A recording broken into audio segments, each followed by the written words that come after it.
एक मशहूर कलाकार के आखिरी सफ़र की कल्पना कीजिए थोड़ा। आमतौर पर वहाँ फूल होते हैं, लोग रोते हैं और एक लंबा सन्नाटा होता है ना? हाँ, बिल्कुल। वैसा ही माहौल होता है आमतौर पर। राइट। लेकिन अगर ये पता चले कि उस महान व्यक्ति का अंतिम संस्कार इस तरह किया गया कि उसका सबसे पसंदीदा यंत्र यानी एक कैमरा सीधे उसके सीने पर रखा हुआ था, ओह वाह! ये तो बहुत एक पावरफुल इमेज है। है ना? तो ये दृश्य अपने आप में एक ऐसी कहानी कहता है जो किसी भी शब्द से बहुत बड़ी है। आज की इस गहरी चर्चा में हम भारत के सबसे अजीम फोटो जर्नलिस्ट रघु राय के जीवन और उनकी कला पर रोशनी डालने वाले हैं। बिल्कुल, जिनका जन्म 1942 में हुआ था। हाँ, और हाल ही में 2026 में 83 वर्ष की आयु में न्यू दिल्ली में कैंसर से लड़ते हुए उनका निधन हुआ। लेकिन उनका आखिरी सफर अकेले नहीं था। स्रोत बताते हैं कि वो जो कैमरा था ना, वो उनका सबसे आदर्श साथी था। इसलिए उसे उनके साथ ही विदाई दी गई। हम्म, एक बहुत ही फिटिंग ट्रिब्यूट है उनके काम के लिए। एग्जैक्टली। तो आज का हमारा मुख्य उद्देश्य सिर्फ एक फोटोग्राफर के काम की लिस्ट देखना नहीं है। हम उस दृष्टिकोण, उस विजुअल विरासत को समझना चाहते हैं जो उन्होंने आधुनिक भारत के लिए छोड़ी है। सही बात है। और इस चर्चा के लिए हमारे पास जो स्रोत हैं, उनमें हाल ही में आए ऑबिचुअरीज हैं, उनके काम पर लिखे गए डीप डाइव लेख हैं और किरण नादर म्यूजियम ऑफ आर्ट यानी KNM में वहाँ हुए उनके रेट्रोस्पेक्टिव एग्जीबिशन के नोट्स हैं। तो चलिए इसको थोड़ा विस्तार से समझते हैं कि आखिर किसी एक इंसान का अपने लेंस के प्रति इतना जुनून कैसे हो सकता है कि मौत भी उन्हें उस कैमरे से अलग ना कर पाए। देखिए, ये शुरुआत ही अपने आप में बहुत पावरफुल है। जब कैमरा को सीने पर रखकर विदाई दी जाती है ना, तो ये समझ आता है कि वो सिर्फ एक टूल या मशीन नहीं थी। वो उस इंसान की तीसरी आंख थी। स्रोतों में रघु राय को सिर्फ एक फोटोग्राफर नहीं कहा गया है, बल्कि उन्हें एक जीवन का अन्वेषक यानी एक्सप्लोरर ऑफ लाइफ माना गया है। Explorer of life, wow. हाँ, एक ऐसा अन्वेषक जिसने अपने लेंस के जरिए भारत को देखने का नजरिया ही बदल दिया। ये चर्चा सिर्फ कुछ तस्वीरों को फ्रेम करने की नहीं है। राइट। ये उस बात की चर्चा है कि आधुनिक भारत का जो एक विजुअल इतिहास हम आज अपने दिमाग में देखते हैं, वो आखिर बनाया किसने। बिल्कुल। और इस सफर की शुरुआत की कहानी ना उतनी ही हैरानगेज है जितनी कि उनकी तस्वीरें। मतलब मुझे स्रोत पढ़कर बड़ी हैरानी हुई कि जिस व्यक्ति की तस्वीरें आगे चलकर देश का इतिहास बनने वाली थी, हाँ, उसने अपने करियर की पहली हिट तस्वीर एक गधे की खींची थी। एक गधे की। हाँ, ये सच में काफी अजीब लगता है सुनने में। राइट। 1960 के दशक की बात है। रघु राय दरअसल उस वक्त एक सिविल इंजीनियर थे। अच्छा। हाँ, वो हरियाणा में अपने भाई एस पॉल से मिलने गए थे, जो खुद एक जाने माने फोटोग्राफर थे।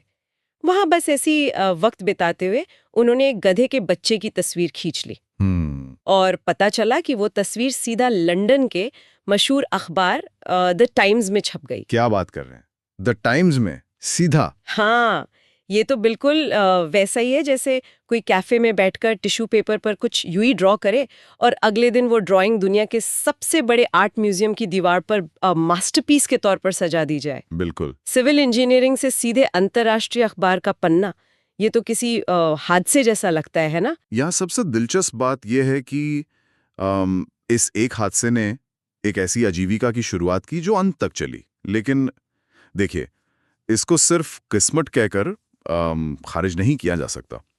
कैसे? एक सिविल इंजीनियर का दिमाग स्ट्रक्चर और ज्योमेट्री को बहुत अच्छे से समझता है ना। Oh right, engineering background. Exactly. जब रघु राय ने कैमरा उठाया तो वो जो इंजीनियरिंग का अनुशासन था, वो फ्रेम को बैलेंस करने की समझ, वो उनके अनजाने में काम आई होगी। और द टाइम्स में छपना सिर्फ एक शुरुआत थी। असली चमत्कार तो तब हुआ जब 1977 में दुनिया के सबसे मशहूर फोटोग्राफर हेनरी कार्टियर-ब्रेसॉन ने उन्हें खुद ढूंढा। कार्टियर-ब्रेसॉन ने? हाँ, कार्टियर-ब्रेसॉन ने रघु राय को मैग्नम फोटोज में शामिल होने का न्योता दिया। वेट, थोड़ा यहाँ रुकते हैं। ये मैग्नम फोटोज का नाम तो बहुत सुना है, लेकिन स्रोत इस पर इतना जोर क्यों देते हैं? इसकी अहमियत क्या है? मैग्नम फोटोज को आप फोटोग्राफी की दुनिया का आईवी लीग समझ लीजिए। अच्छा। ये कोई आम एजेंसी नहीं है। ये एक बहुत ही एक्सक्लूसिव इनविटेशन ओनली कोऑपरेटिव है, जिसे कार्टियर-ब्रेसॉन और रॉबर्ट कापा जैसे दिग्गजों ने बनाया था। Oh wow. मैग्नम में शामिल होना इस बात का प्रमाण था कि आप सिर्फ तस्वीरें नहीं खींच रहे, आप दुनिया को एक बिल्कुल नए सोच विचार वाले नजरिए से देख रहे हैं। और रघु राय इस प्रतिष्ठित संस्था में शामिल होने वाले पहले भारतीय बने। पहले भारतीय, ये तो वाकई एक बहुत बड़ा ऐतिहासिक पल था। बिल्कुल, क्योंकि अब भारत को किसी पश्चिमी फोटोग्राफर की बारी नज़र से नहीं, बल्कि एक भारतीय की अंदरूनी गहरी नज़र से देखा जाने वाला था। एक गधे की तस्वीर से शुरू होकर मैग्नम फोटोज तक का सफर, मतलब ये किस्मत और कला का काफी अजीब संगम है। सही कहा। लेकिन यहीं पर मेरा एक सवाल है। हम्म। जब हम स्रोतों को पढ़ते हैं ना, तो वहाँ उनके काम करने के तरीके पर काफी चर्चा होती है। स्रोत कहते हैं कि रघु राय की तस्वीरों में एक फियर्स क्लैरिटी थी। हाँ, फियर्स क्लैरिटी। यानी एक ऐसी स्पष्टता जो सीधा दिमाग पर असर करती है। हम्म। उन्होंने भारत की विजुअल वोकैबुलरी को बढ़ाया, लेकिन इसको हासिल करने का उनका तरीका मुझे थोड़ा कॉन्ट्रडिक्टरी लगता है। कॉन्ट्रडिक्टरी किस तरह से? स्रोत बताते हैं कि वो अपने फ्रेम्स में एक्सीडेंट्स यानी हादसों का और फ्रेम के एज और फोरग्राउंड को लेयर करने का बहुत इस्तेमाल करते थे।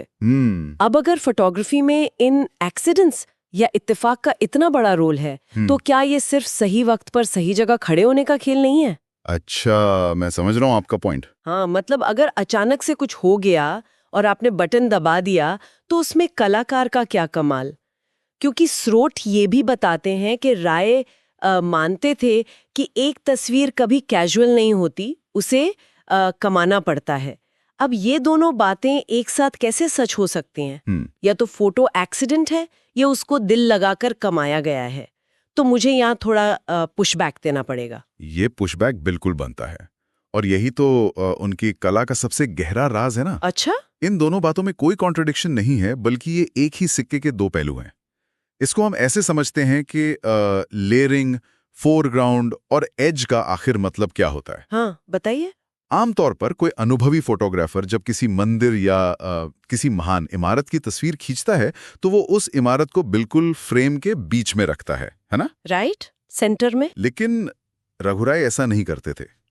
वो क्या करते थे? पहले एक फ्रेम बनाते थे।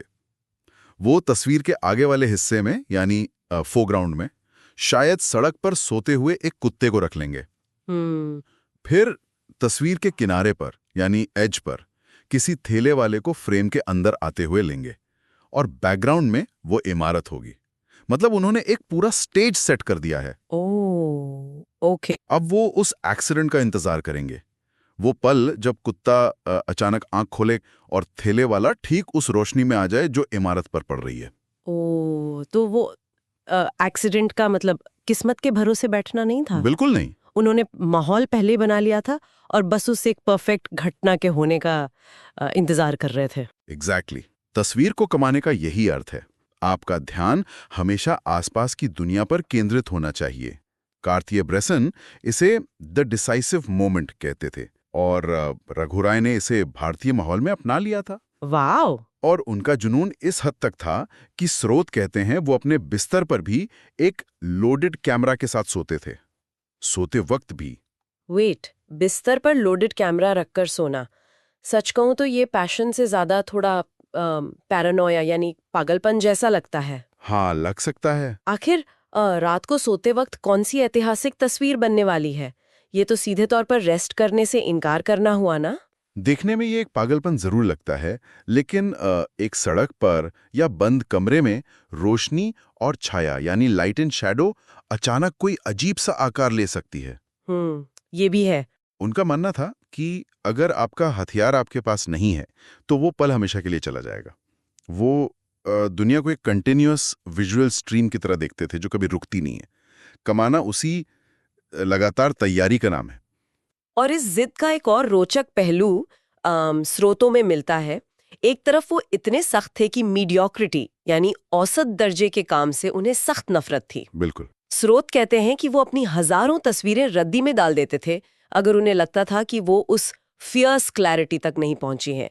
लेकिन दूसरी तरफ एक बहुत ही मस्त मौला या बोहेमियन अंदाज भी था उनका। हाँ, वो कुमार गांधर्बा वाली बात।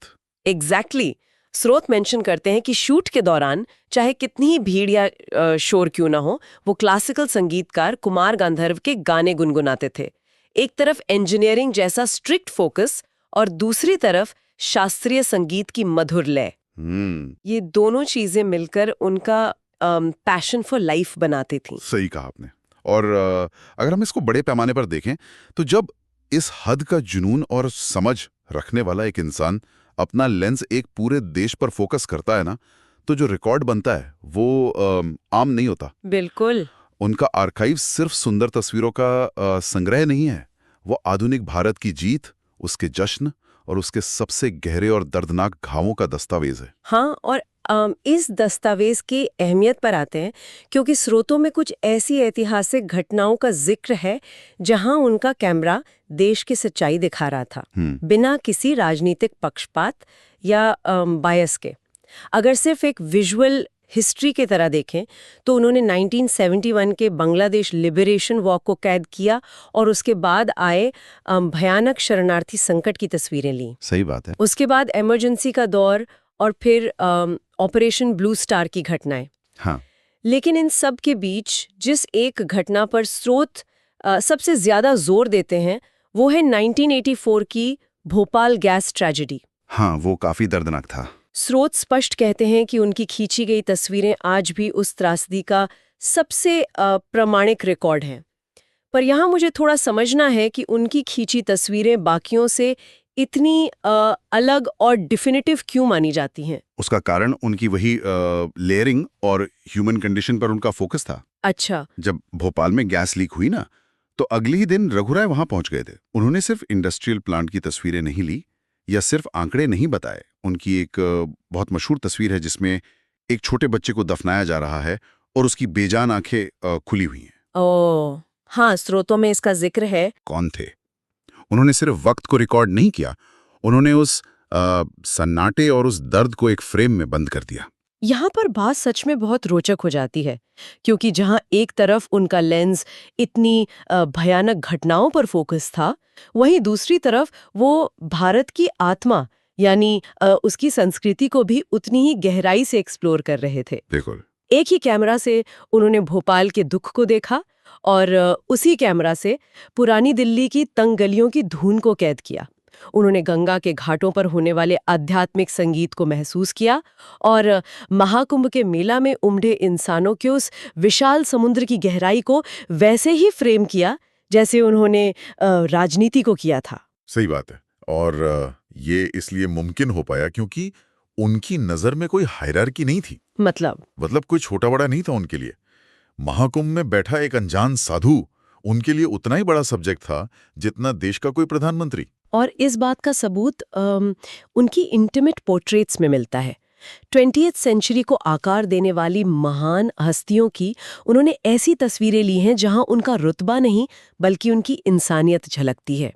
जैसे मदर टेरेसा की झुर्रियों में छिपी उनकी करुणा, सत्यजीत रे का वो सोच में डूबा हुआ दृष्टिकोण, दलाई लामा के चेहरे की गहरी शांति और इंदिरा गांधी की शक्ति। बिल्कुल। आप इस बात की गहराई को महसूस कीजिए कि एक फोटोग्राफर जो सड़क पर एक ठेले वाले और किसान को पूरी इज्जत और टेक्निकल परफेक्शन के साथ खींचता है, वो जब दुनिया की सबसे ताकतवर हस्तियों के सामने खड़ा होता है तो वो उनसे भी ओवरऑल नहीं होता। हाँ, वो डरता नहीं है। राइट। वो उनके अंदर भी बस उस इंसान को ढूंढ रहा होता है। और यही एक सच्चे आर्टिस्ट की पहचान होती है ना, जिसने एक पूरे देश और पूरी सदी का इतिहास ऐसी निष्पक्षता और जुनून के साथ कैद किया हो। उसकी खुद की विरासत या लेगेसी का आकार कितना विशाल होगा ये कोई भी सोच सकता है। स्रोत इस बात का प्रमाण देते हैं कि अपने इस सफर में उन्होंने 40 से अधिक किताबें पब्लिश की। 40 से अधिक? हाँ, इनमें the 6 a day in the life of India और ताजमहल जैसी मास्टरपीसेस शामिल हैं जिन्होंने भारत को दुनिया के सामने एक बिल्कुल नए रूप में पेश किया। वाओ! और इस असाधारण योगदान के लिए देश ने उन्हें बहुत पहले यानी 1972 में ही पद्मश्री से सम्मानित कर दिया था। तो इस सब का मतलब क्या है? अगर हम उनकी इस विशाल लेगेसी को आज के संदर्भ में समझें तो स्रोतों में 2024 के उस एग्जीबिशन का जिक्र बहुत खासियत के साथ आता है। हाँ, KNMI वाला exhibition. Right, Kiran Nadar museum of art में उनका जो रेट्रोस्पेक्टिव हुआ था उसका नाम था 1000 लाइव्स, यानी 1000 जीवन। ये नाम अपने आप में बहुत कुछ कह देता है। बिल्कुल। जैसे उन्होंने अपने कैमरा के जरिए उन हजारों लोगों की जिंदगी जी ली हो। सही कहा। और इस रेट्रोस्पेक्टिव के बारे में ना KNMA की रुबीना करोड़े का एक कोट स्रोतों में शामिल है जो इस चर्चा का पूरा सार निकाल देता है। अच्छा, क्या कहा था उन्होंने? उन्होंने कहा था कुछ कलाकार कला की श्रृंखलाओं और लेबल से ऊपर उठ जाते हैं। मुझे नहीं लगता कि किसी ने भारत को रघु राय से बेहतर या इतने विस्तार से एक्सप्लोर किया है। वाह। जब एक कलाकार लेवल से ऊपर उठ जाता है ना, तो उसको फोटो जर्नलिस्ट या डॉक्यूमेंट्री फोटोग्राफर के दायरे में नहीं बांधा जा सकता। वो एक ऐसा दर्पण बन जाता है जिसमें एक पूरा देश अपनी छवि देखता है। आने वाली पीढ़ी के विजुअल स्टोरी टेलर्स के लिए रघु राय ने एक ऐसा बेंचमार्क सेट किया है जो सिर्फ टेक्निकल परफेक्शन का नहीं बल्कि एम्पैथी और जुनून का बेंचमार्क है। एक ऐसा सफर जो हरियाणा में एक अनजानी सी तस्वीर से शुरू हुआ और अंत में वाकई में दुनिया के सबसे बड़े दर्पण का रूप ले लिया। उन्होंने सिर्फ घटनाओं को अपने लेंस से देखा नहीं, उन्होंने अपने फ्रेम्स में एक अर्थ, एक गहरा मीनिंग पैदा किया। बिल्कुल। और जब हम इन सारे स्रोतों का निचोड़ निकालते हैं ना, तो एक बात दिमाग में तीर की तरह लगती है। आज हम जिस दौर में जी रहे हैं वहां हर जेब में एक स्मार्टफोन है। सही बात है। हम हर रोज अरबों तस्वीरें खींच रहे हैं, किसी फैंसी खाने की, अपने जूतों की या रास्ते के ट्रैफिक की। हाँ, सब कुछ रिकॉर्ड हो रहा है। राइट। हर रोज हजारों कैजुअल और सस्ती तस्वीरें खींची जाती हैं और बिना सोचे डिलीट कर दी जाती हैं। तो सवाल ये उठता है कि क्या अब तस्वीरों को कमाना छोड़ दिया गया है? ये बहुत गहरा सवाल है ना। एक ऐसे जमाने में जहां इंफॉर्मेशन ओवरलोड है और तस्वीरों की एक ऐसी बाढ़ आई हुई है जिसका कोई अर्थ नहीं है, क्या आने वाले समय में हमारे पास कोई एक ऐसी फियर्स क्लैरिटी वाली विजुअल हिस्ट्री बचेगी जैसी रघु राय ने अपने अकेले लेंस और लेयरिंग के उस जुनून से बनाई थी? या फिर इस सस्ती भीड़ में हम उन तस्वीरों को हमेशा के लिए खो देंगे जो असल में किसी दौर की आत्मा को दर्शाती हैं? ये सच में सोचने वाली बात है। बिल्कुल। ये एक ऐसी प्रोवोकेशन है जिस पर सिर्फ एक कलाकार को नहीं बल्कि हम सबको गहराई से सोचना चाहिए। आज की इस गहरी चर्चा में बस इतना ही।